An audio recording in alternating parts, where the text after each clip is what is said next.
coffee leaving these wharves in a single year would give every man, woman, and child in the United States 1 cup a day for 14 and a half months. And very good coffee, too.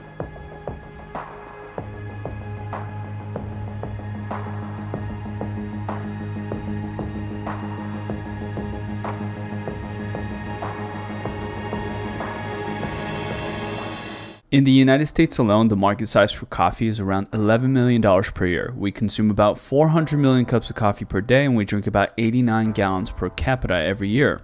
So how do we become this nation of Starbucks and the pink drink, the nation of $15 billion in coffee retail sales, one that is filled with 15,000 Starbucks locations? The hearth of coffee consumption can be traced back to Ethiopia, and the legend goes that a shepherd noticed his goats being unusually alert and energetic after consuming these mystery berries, and out of curiosity he made a drink for himself and the journey of the coffee began. Modern day coffee is mostly grown in humid climates such as Brazil, Colombia, Vietnam, Indonesia, and Ethiopia, and these 5 countries produce about 75% of the world's total coffee production.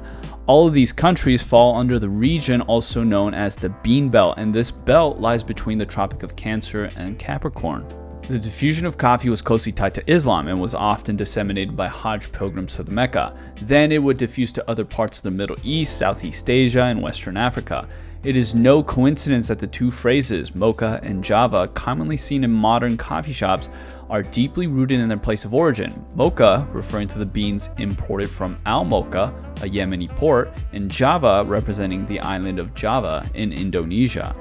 Coffee houses date all the way back to the 1500s in the Ottoman Empire, and at one point in their history there was even a movement and a fatwa against drinking coffee because of its stimulating effects. Coffee then finally made its way to Europe, where it was met with mixed reactions from the public, some even coining it the bitter invention of Satan. Because of the controversy among the public, the Pope Clement VII, chimed in by giving it a taste and gave it approval, saying that it would be a pity to let the infidels have exclusive use of it. It eventually became so popular in Europe that in England there was a rise of penny universities, where one can purchase a cup for a penny and participate in friendly banter. Then the drink was first introduced to the New World through John Smith. Not that John Smith, but the real-life John Smith. In the real world, Pocahontas actually never married John Smith, but rather married John Rolfe. John Smith knew about coffee from his travels in Turkey and was very familiar with the concept of coffee houses and such.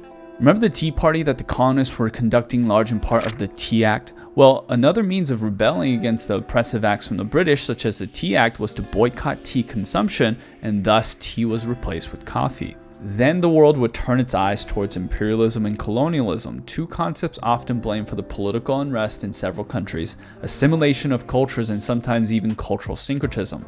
However, in this case, imperialism had a lasting influence on the globalization of coffee. The Dutch initially relied on coercing peasants in Guyana, whereas the French utilized chattel slaves and plantation agricultural methods to cultivate this cash crop in Saint-Domingue.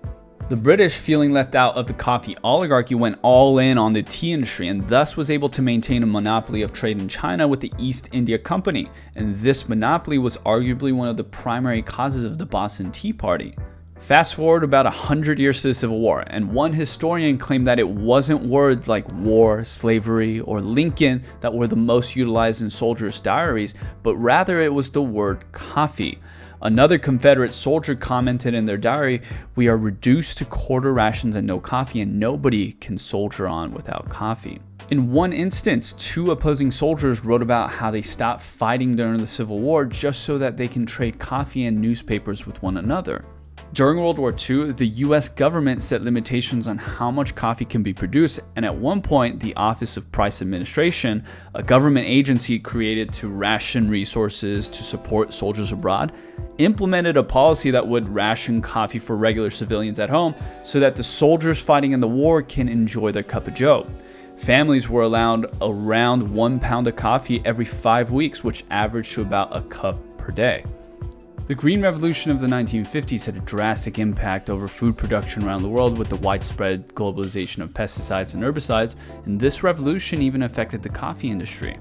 Even though big corporations saw greater profit margins and were able to produce more coffee than ever before, in less developed countries where child labor was being utilized to produce said coffee, the children were being exposed to harmful chemicals, and this had a lasting impact on their health. Cut to modern times, where the US alone imports about half the world's coffee and our coffee addiction comes at a high price. The global market for coffee is now worth $93 billion, and this makes coffee the second most valuable commodity on earth, second only to the highly coveted crude oil. Because of the sustained demand, coffee growers and plantations feel pressured to maintain supply from major companies, so sometimes they resort to desperate measures like child labor. This isn't to say that it's entirely at the fault of the US or Starbucks, as they assume that coffee production methods are up to ethical standards. Then the fair trade movement came along, and this was a means of protecting small-scale farmers in less developed regions.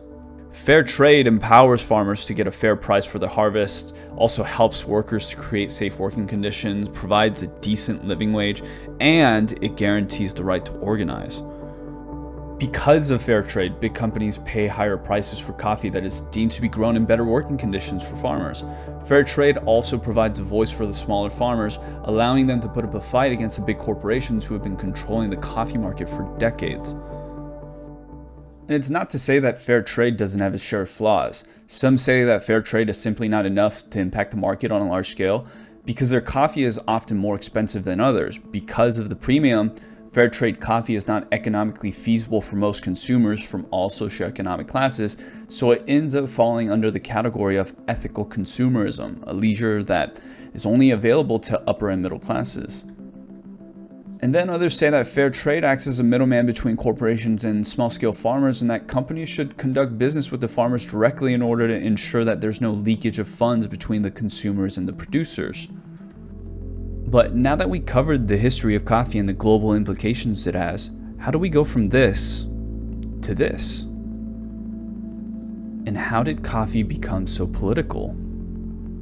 In 2015, Starbucks introduced their secular cups that deviated away from the traditional Protestant values, away from the Christian-themed holiday cups, and this outraged the religious right.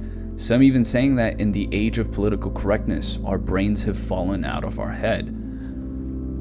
Then in 2016, with the polarization of the United States and the influence of social media and the election and politics, the United States became more and more divided on social issues, and this leaked into the coffee business as well.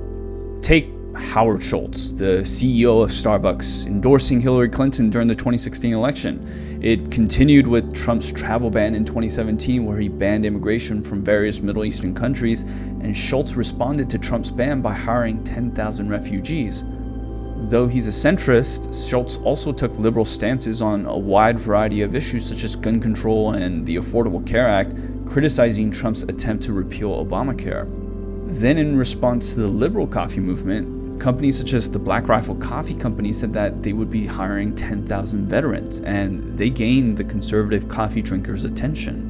Their motto was to support veterans, law enforcement, first responders, and were devout supporters of the Second Amendment, and supporters of these political ideologies generally tended to lean more right. With the growing polarization of politics in the United States, it's anyone's guess where our political journey will take us and how many more industries will fall victim to the political polarization. This isn't such a terrible issue, as it shows that people are passionate about their political beliefs, and companies are piggybacking on that same idea, but it's the exact opposite of cultural cohesion and unity, and can eventually have drastic effects on the United States. And I think we have to realize that despite the ongoing disputes in the United States, the Java War has a ripple effect on various parts of the world.